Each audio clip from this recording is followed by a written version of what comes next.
I think Boom Esports is the only one to take a game off of any of the other teams in terms of Vivo Keed and Team Vitality. I think it was against Team Vitality in the first one, if my memory is a little foggy at this point. But I think it was VKS they took a round from, which is even more impressive, to be honest. You know what I mean? Yeah, for sure. Taking that one off, but you know, that was the first game of the entire tournament. Right? It was kind of setting the stage. I think there was a lot of expectations. They're like, hey, this Boom Esports team might be legit, but unfortunately, they were not able to close things out. I think it comes with a little bit more practice, hopefully, but going into the draft and the lineups, which team do you give the edge to in this first game? I mean, if we're going off statistics alone, obviously Luna has not the highest appearance, but the highest win rate within these two junglers. But Dune, however, is definitely more capable, I feel like, into the Boom Esports team comp, because you have the Ian as well being able to split apart the backline, especially when your backline consists of Luna and Hino and also the DRNG as well. So again, Boom looking, I'd say, a little bit stronger thanks to the likes of the Ming. If they can use this Ming correctly, I feel like it'll be a aggressive pick for them going into the mid to late game. But Miji getting almost picked off there with a 2v1. We do see the Dragon is rotating up onto Lost with Dune as well. This could be potentially the first blood flash into first blood, seeing Ejixix getting the first blood for Boom Esports. Actually, the positioning of Miggy was on point. It's one of those things where he knew his teammates were coming, but it was like he was trying to sell the story of, I'm looking to retreat. I want to get to my own T1 to keep myself safe. Whereas if you saw him actually pushing ahead, Lost, and in the case, I believe it was would have kind of backed off a bit, because they would have been like a little wary of, why is Miggy turning this around? Why is he going in? And actually, because of that, they were actually pulled in even further, and then, you know, allowing them to Boom Esports to get that kill. Yeah, but like you said, Miji's positioning there in the clash lane was just kind of like a bait and switch, really. It was like, oh no, please don't 2v1 me. Oh no, please. I mean, it's not like we see Dragon and Ejixix coming up and rotating up to the clash lane. But it was definitely well played on the side of Boom. And again, we could be getting another kill onto Atta. Dragon going straight in. There is no boat big enough to stop the Mai. But tell me a little bit about Durenji, please. All right, DRNG has a lot of potential AoE. He has the Respect the Law, which is like his fan attack. It's shooting out cards. Lethal immunity, which is kind of your invincibility. So you have a little bit of play, but knock up onto Ryuga. Dragon, they're coming in. The Unruly Blade. Ejixix gets him, slams him down with a Wind Slash, and he'll walk away the victor and invade the enemy jungle. But again, DRNG, he does have the Imperial Order, which is a stun as well. But one thing about DRNG is that his positioning needs to be flawless, right? He's kind of like more of a static type of farm laner. So he has a little bit of an issue. Obviously, he has that legal immunity. But it's one of those things where he needs to be careful and conscious of his positioning.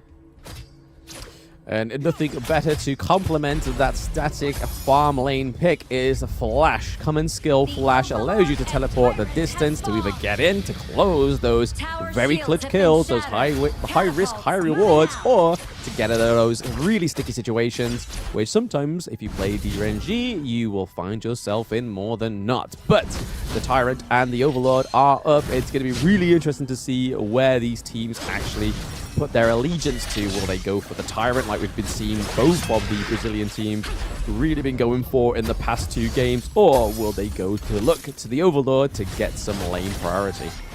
Yeah, I think in terms of initial one, I think the damage, having that a little bit early, just kind of scales a little bit better. I think it's something that you want to go in, but the knock up onto Ryuga, Dragon, because if he pushed back, he's going to take a lot of damage. Doesn't he be careful? But Boom Esports will kind of force them away. Boom Esports Ejixix will secure that Tyrant. And again, I think that it is the most important objective, at least at the early game. Yeah, I feel like it would have been a better thing for FUT Esports to go for again, but I don't think they had the privilege of knowing that it was going to be a free Tyrant because, again, with the Direnji, it takes a while for those items to come through and activate on his side. So having that chain lighting, having that extra damage on the Direnji is going to be a better thing for you. But it didn't seem like FUT Esports was confident enough to go for that. But they do have a settle for the Overlord. We have a 3v3 brewing up here in the farm lane.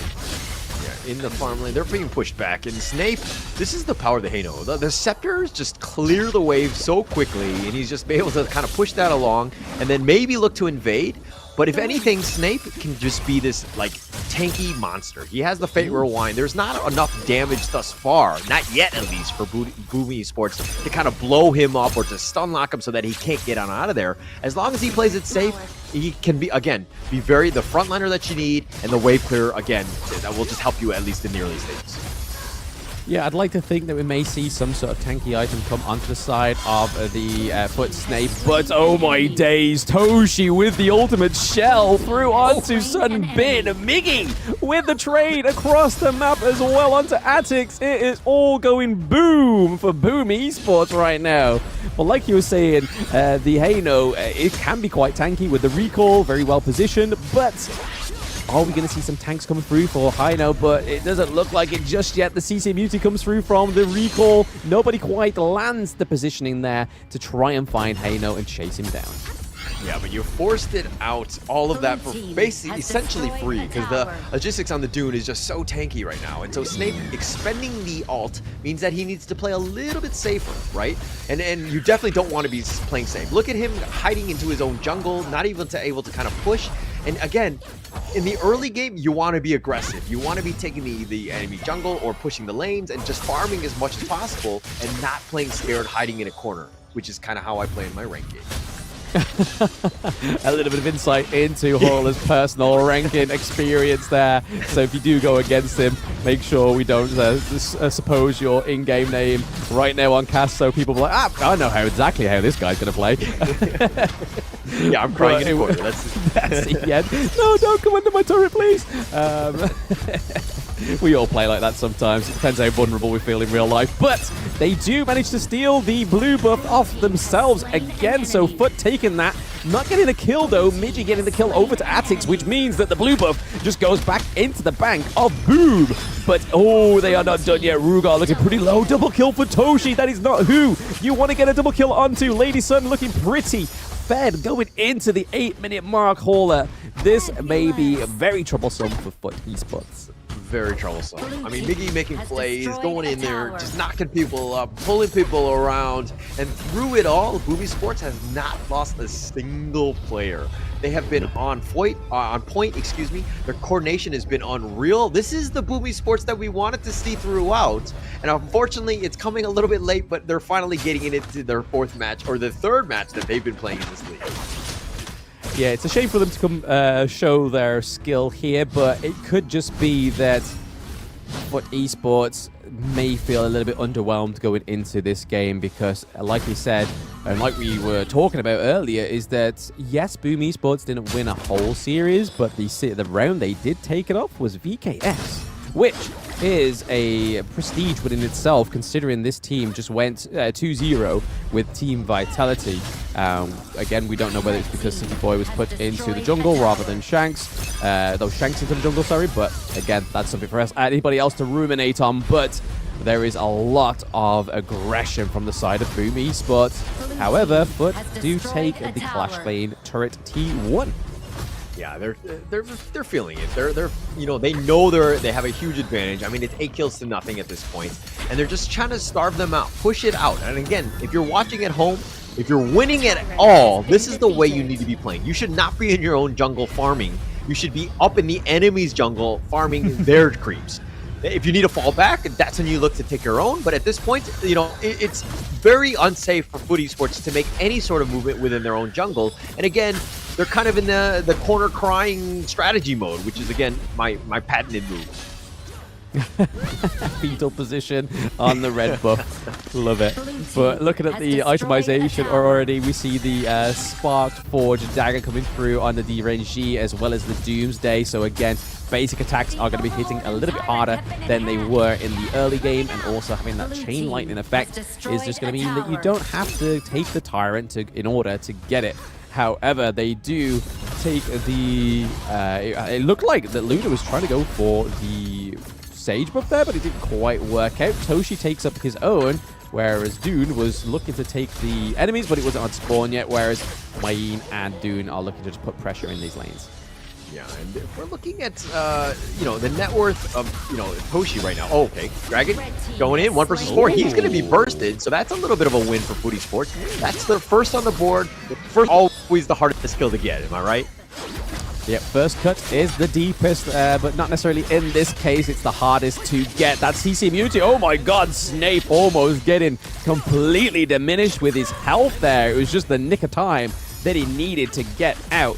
But the Shadow Tyrant is now up, as well as the Shadow Overlord. We are seeing FUT ESPORTS playing a little bit more on the front foot now. They are taking the tango in their whips, but are they going to be able to take the... Oh, they do! Atix gets the crucial kill theft. It's not a theft. It is a contest there, but Agizix is punishing the lost on the side of FUT ESPORTS, whereas they get a 1-0 trade but lose the Shadow Tyrant. I don't think that's a decent trade. Decent trade at all. I mean, has destroyed a tower. Realize that, hey, we're strong, even if we continue to fight. Drexley is one of the lowest on the teams in that network, so losing him isn't the worst. It looks like Miggy so much damage on that, and Dochi snipes him out, takes him with him, takes him out. Put pressure on this three. Just this tank that is so annoying to deal with. Yeah, that ultimate shell had Void's name written all over it. That went straight to the Cronium on Dorenji there. He just didn't even know what hit him. He was just like, I'm alive? I'm dead. What? What's going on here? Really, really well played by Toshi on the side of FUT ESPORTS, but they're not settling there. They're looking to take the Shadow Overlord to make these aggressive steps on the lane. Yeah, and look at Mickey. Still up in front, realizes that he has the mobility to get on out of there, and he's providing a lot of vision for his own team.